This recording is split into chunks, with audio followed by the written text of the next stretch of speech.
Apa dalilnya setelah sholat salaman? Mana hadisnya? Itu dijawab hadisnya tentu kita kesulitan. Kalaupun ada hadisnya dhaif semua yang masalah mushafahah. Akhirnya mau tidak mau dijawab pakai cangkem elek.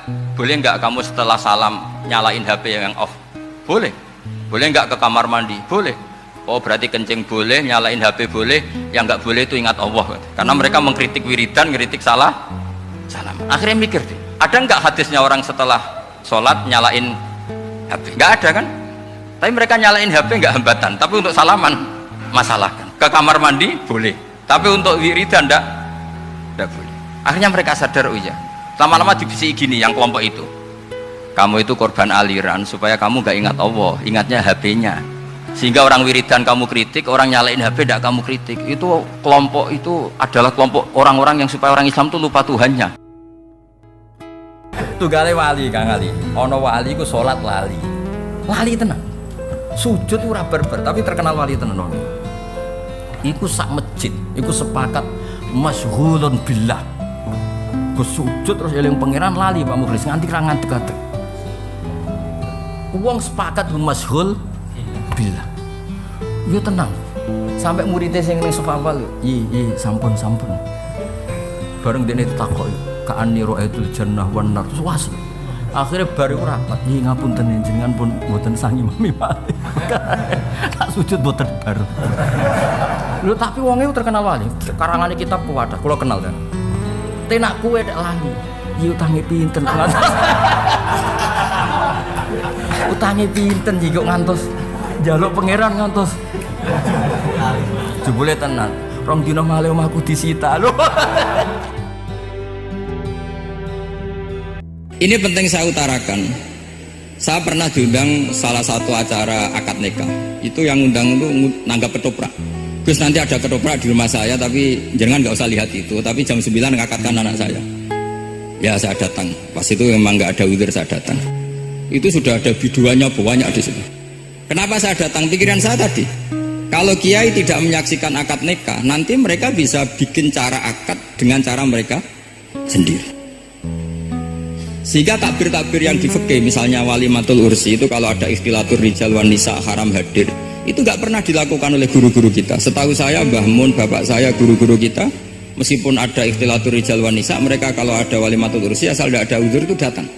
Karena la yutrakul haqqu li ajlil batil. Kebenaran tidak boleh ditinggalkan hanya karena banyak kebatilan.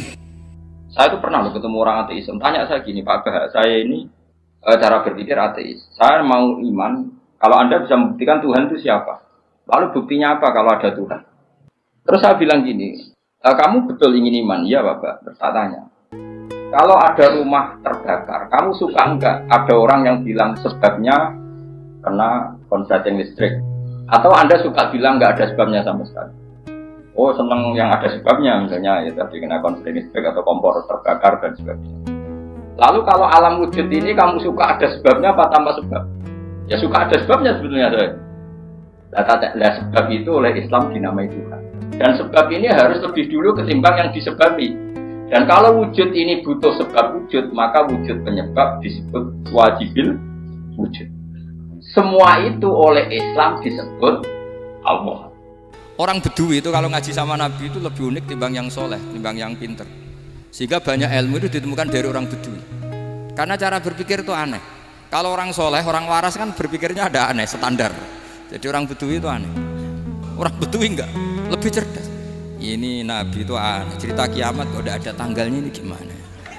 Orang nangis semua karena dahsyatnya kiamat kayak gitu. Bumi dihancurkan, kan terus sudah nangis dewi-dewi. Ya ono sing nangis pabrik banyune macam-macam ya. Ini kalau kiamat gimana ini perjalanan air kemasan saya kan orang mikir dewe-dewe gitu. Tapi ini enggak. Orang Bedui cara berpikir tuh enggak. Malah ya Rasulullah mata sa'ah. Engkau itu cerita kiamat tapi enggak jelas tanggalnya. Sholat itu ada waktunya. Sekali waktunya habis normalnya sudah tidak wajib. Ya enggak? Kamu mau sekolah. Selesainya jam 12. Kamu bangun setengah 1. Harus sekolah apa enggak usah? Karena momen sekali kelewat kan enggak bisa diulang kan? Normalnya sholat qadha itu tidak wajib, normalnya karena momen waktunya sudah habis. Dan kodok normalnya juga nyuwun sewu haram. Normalnya. Tapi berhubung Pak sering kodok terus bilang gak haram kan? Karena yang kodok bukan hanya santrinya tapi apa? Gurunya. Tapi nyuwun sewu, Nabi itu tahu ditakdir kodok. Saya tidak bilang Nabi kodok, ditakdir kodok. Ini bedanya Nabi dengan kamu. Nabi pernah ditakdir kodok. Dan nyatanya Nabi tetap sholat.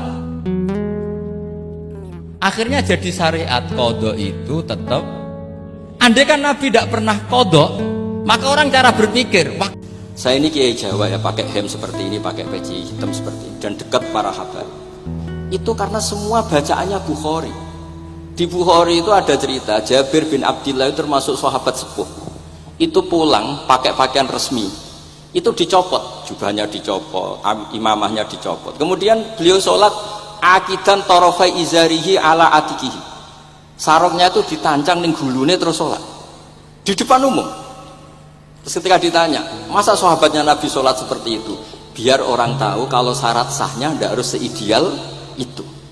Barokahnya itu satpam bisa sholat dengan pakaian satpam, orang Jawa bisa dengan pakaian Jawa, karena barokahnya Jabir bin Abdillah. Dan beliau ngendikan, saya ini menangi awal Islam bersama Rasulullah, dan beliau yusolli akidan napa izarohu ala atiki.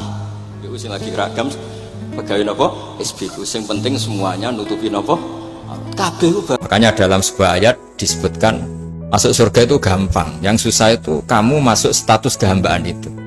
Makanya disebut ya aja Tuhan nafsul mutmainnah irji'i ila rabbiki radiyatan mardiyah. Pertama apa? Fadkhuli fi ibadi. Kamu harus masuk status sebagai hambaku dulu, baru wadkhuli jannati, baru kamu masuk surga. Jadi orang boleh nikmati fasilitas negara lain kalau visa paspornya disahkan. Orang boleh masuk surga kalau status kehambaannya disahkan oleh Allah Subhanahu wa Ta'ala. Nah, lalu status kehambaan itu dimulai dari mana? Secara fisik kita sujud. Anggota tubuh yang begitu terhormat, namanya kepala, kita tundukkan kepada Allah Ta'ala.